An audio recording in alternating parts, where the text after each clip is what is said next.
Hi! In front of me is Samsung Galaxy F54 and today I would like to show you how you can connect it using Bluetooth. Begin by going into Devices Settings and clicking on Connections right away.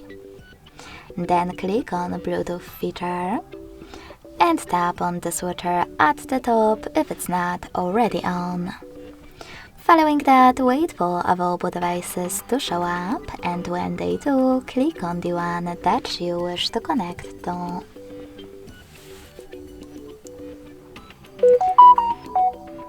Lastly, select Pair in the pop-up and wait for the other device to accept your connection request.